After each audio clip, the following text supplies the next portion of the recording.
or even avoid it entirely. But no, they decided to instead create a new program out of whole cloth, tailor-made for their little friends at We Charity.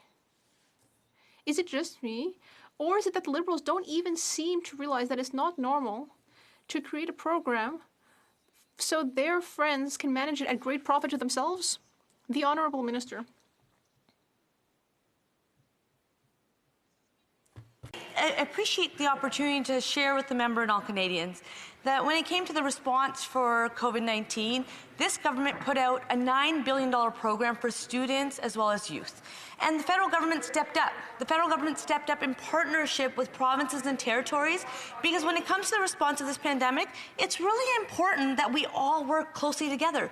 And we're still in the midst of this pandemic. When it comes to the Canada Emergency Student Benefit, over 700,000 students benefit.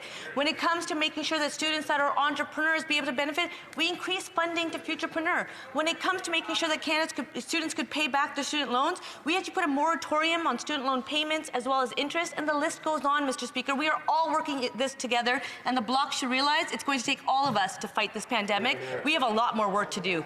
The Honourable Member for Calgary Nose Hill.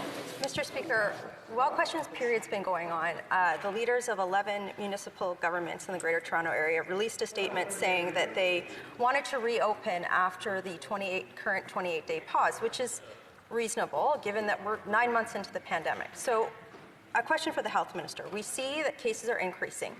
Why are cases increasing even though we're wearing masks and we've had restaurants closures? How much do restaurants closures actually reduce the spread of COVID-19? What data is she basing that information off of, and has she shared that with the provinces? Honourable Minister of Health. Mr. Speaker, I think the question reflects some misinformation on behalf of the member opposite. It's actually not the federal government that makes decisions about restrictions at a local level. It's the provincial government. And in fact, I would encourage her to have a conversation with her provincial colleagues about what data they're using to determine what public health measures they'll apply. Listen, our advice remains the same. There are things that people can do to reduce the risk of infection, including keeping our distance from one another, washing our hands, staying home when we're sick, and wearing a mask in public places. Thank you. The Honourable Member for Calgary Nose Hill. So, Mr. Speaker, it's that exact answer. Blaming the provinces for things like not having rapid tests, that it's their responsibility to procure. Not even taking her responsibility as a health minister seriously is why Parliament needs to study the government's response. I mean, just this weekend, we had the minister seated without a mask, seated beside a snack bag as her excuse. We had the Minister for Procurement say that Canada wouldn't get vaccines or that we're on track for it, even though Radio Canada says that we're not. The government's all over the place on this. Parliament needs to do its job in order to scrutinize the government's response. It's spending. So our provinces, why aren't they doing their job? The Honourable Minister of Health. Mr. Speaker, I think we can all rise above the partisan attacks and understand that all of us are working really hard to ensure that we get Canadians through the worst pandemic in a century. And Mr. Speaker, I'm proud of the work that we've done with provinces and territories, including the $19 billion that we transferred to provinces and territories to ensure they had capacity for testing, contact tracing, data collection, all of the tools, Mr. Speaker, that the member opposite is talking about, that the provinces are currently using to manage the pandemic in their jurisdiction of authority, which is healthcare delivery, Mr. Speaker. I think it would also be incumbent for all members of Parliament to understand exactly what levels of government are responsible for and have levers to control.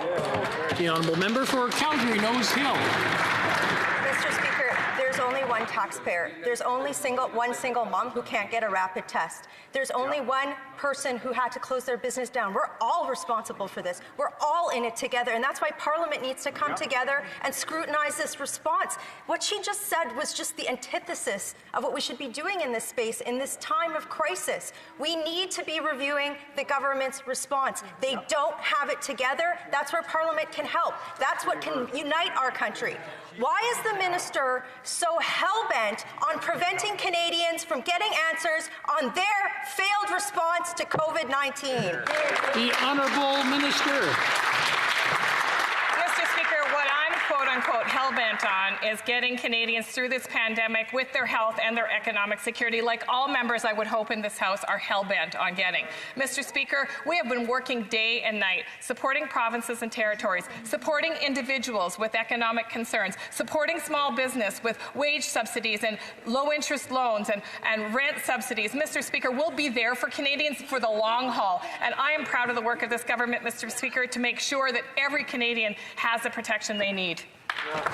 The honourable member for Skeena-Bulkley Valley. Mr. Speaker, in just 66 days, residents in the rural community of Tolel on Hattagwai are going to lose their only internet access when an agreement between Xplornet and Telesat expires. These residents need to run businesses, attend school, book medical appointments, bank online, and stay connected with their families all over the internet. This pandemic has shown us that broadband internet access is far from a luxury. It's essential for daily life. What is the minister doing to ensure people in Tolel and across rural Canada do not lose their internet access? Honourable Minister. Thank you, Mr. Speaker. And I'd like to thank my colleague for the question because I live in a rural area and I understand that internet access is not a luxury. It's essential. In the last 7 months, many more people are working from home. They're accessing goods and services online. The kids are doing their classes from the kitchen table. So it's more and more important, more than ever, that all Canadians have access to the internet.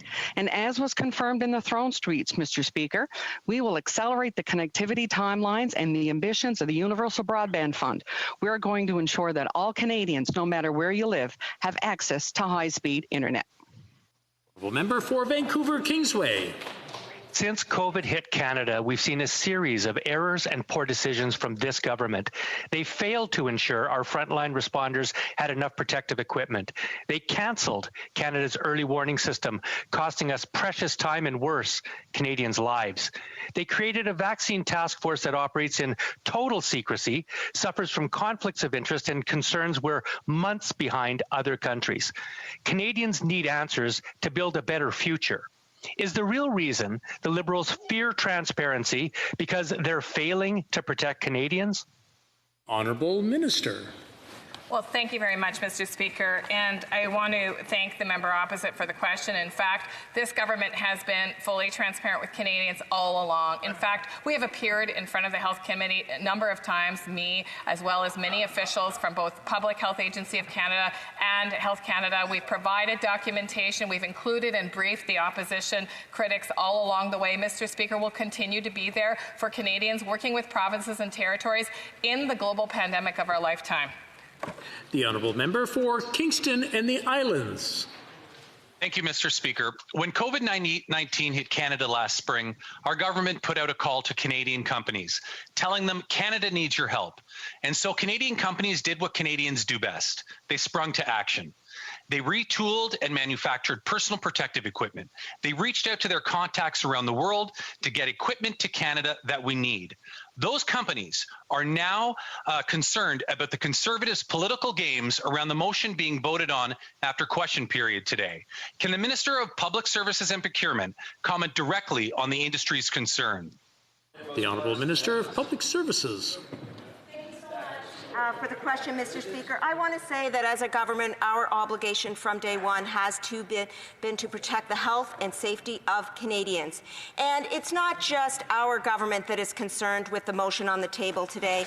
We have heard from doctors, the vaccine task force, suppliers, manufacturers, exporters, the immunity task force, and vaccine suppliers with their concerns with this motion if it goes forward. Why? Because it puts their sensitive, commercial, proprietary information at stake. I hope that all members of the House will vote against this motion today. Thank you, Mr. Speaker. Well, member for Carleton. At the bottom of the sea lie approximately 6 different gathering rust fiscal anchors that this Prime Minister has cut loose from his ship. Remember, only $10 billion the deficit, and only for 3 years. The deficit to debt to GDP ratio will never rise, and we will never be downgraded. All those anchors have since been abandoned. In fact, we haven't had a budget in well over a year, the longest period ever. So I asked the Minister, what is Canada's new fiscal anchor? The Honourable Deputy Prime Minister. Mr. Speaker, let me tell you what our government's economic policy is right now. Our economic policy is to do what is necessary to fight COVID and to support Canadian workers while we're doing it. And let me just say, Mr. Speaker, our policy is working. 76% of jobs have been now recovered in Canada since the depths of the COVID recession versus only 52% in the United States. We're going to keep on doing what we're doing because it works, Mr. Speaker. The Honourable Member for Carleton. It works to make sure Canadians can't work. In fact, we have the highest unemployment in the G7, higher than the United States. And as for all the programs, we support the wage subsidy, the emergency benefits to Canadians, the emergency loans to businesses, but they only account for $175 billion of the $380 billion deficit. In other words, the majority of the money is not going to everyday Canadians. If it were, every household would have $40,000. That's their share of the deficit. But the money is going missing from the time it leaves to the government to the time it goes out to the economy. So where is all that money? Is it at the bottom of the sea with those missing fiscal anchors? The Honourable Deputy Prime Minister. Mr. Speaker, if the Conservatives want to offer Canadians an economic policy of austerity in the face of COVID, they are more than welcome to do so. But let me quote TD Economics. This is what they have to say about how our policies are working. No matter how you slice the data, the Canadian labour market has been on a steadier road to recovery relative to the United States. The report concludes that perhaps the old adage that when the U.S. sneezes, Canada catches a cold should be changed. When the U.S. sneezes, TD says, Canada builds antibodies. The Honourable Member for Wellington, Halton Hills. Mr. Speaker, last year the government suspended arms exports to Turkey because it wasn't upholding its obligations. Last April, the Prime Minister spoke with Turkish President Erdogan, and reports indicate he committed to addressing Turkish concerns about the suspension of these arms exports. Subsequently, 7 drone systems were approved for export from Canada to Turkey.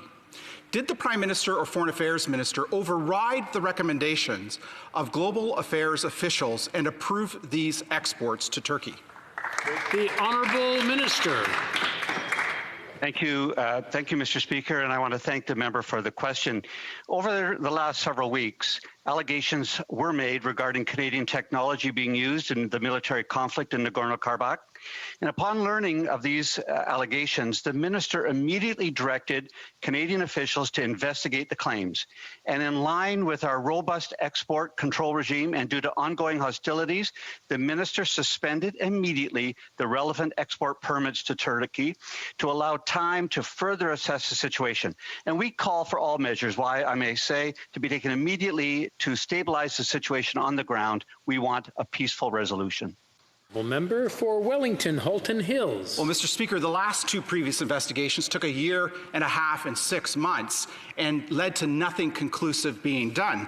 The government still hasn't answered the question. It's clear that Canadian drone systems were diverted to the conflict between Armenia and Azerbaijan in clear violation of the Arms Trade Treaty, the Wassenaar Arrangement, and Canadian law. So once again, did the Prime Minister or Foreign Affairs Minister override the recommendations of the Global Affairs Risk Analysis and approve these drone systems for export to Turkey? The Honourable Minister. Thank you, Mr. Speaker. Let's be very clear. Our government is committed to a strong and rigorous arms export system, and that's why we've acceded to the Arms Trade Treaty. Human rights considerations are at the center of our exports regime.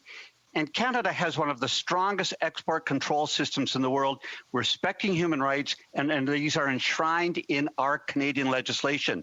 The minister will deny any permit application where there's substantial risk of human rights violation in keeping with Canadian law.